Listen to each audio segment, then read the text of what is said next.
अरूज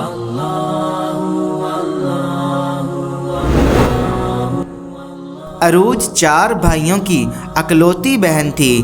बाप और भाई मजदूर थे। भाइयों ने मिलकर इसकी शादी एक मजदूर के साथ कर दी। उस मजदूर की नीयत नेक थी। बीवी की सूरत में उसे हर किस्म की रहमत से माला माल कर दिया। उसे बैरून मुल्क जाने का मौका मिला। कदम मजबूत होते ही उसने अपनी बीवी को भी अपने पास बुला लिया। गरीब की बेटी खुशहाल हो चुकी थी। अब उसकी ज़िंदगी का हर दिन यौम ईद था और हर रात शब बारात थी। मगर उस आलम में भी अरूज अपने वालिद और भाइयों को भूली नहीं थी।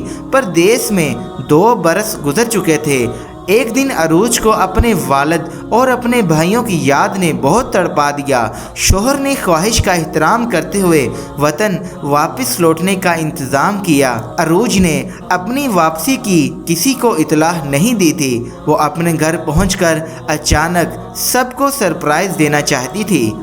वतन पहुंचकर अरूज अपने घर पहुंची तो उसे अचानक अपने सामने देखकर उसके भाई परेशान हो गए। तो अरूज ने सवाल किया, अब्बू कहाँ हैं? उस सवाल का जवाब देना तमाम भाइयों के लिए मुश्किल हो रहा था। फिर एक पड़ोसन से सवाल का जवाब भी मिला और सुराग भी मिला। नालायक बेटों ने अपने बाप को घर से निकाल दिया था। उसका बाप एक झोंपड़ी में अपनी ज़िंदगी के दिन पूरे कर रहा था।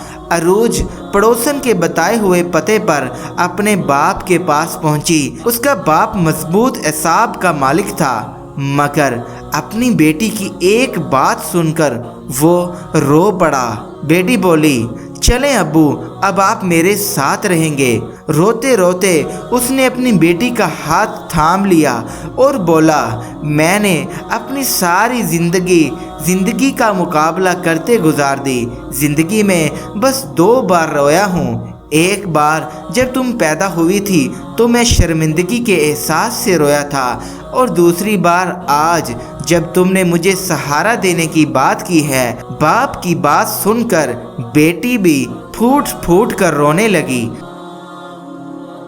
दोस्तों, एक बात पर यकीन कर लें, औरत सरापा रहमत है। माँ की सूरत में, बीवी की सूरत, बहन की सूरत और कभी बेटे की सूरत में। बेटियां भी उन्हीं लोग को नसीब होती हैं जिनसे अल्लाह ताला बहुत खुश होता है। रहमत तो बस रहमत होती है, फिर चाहे कोई उसकी कदर करे या ना करे।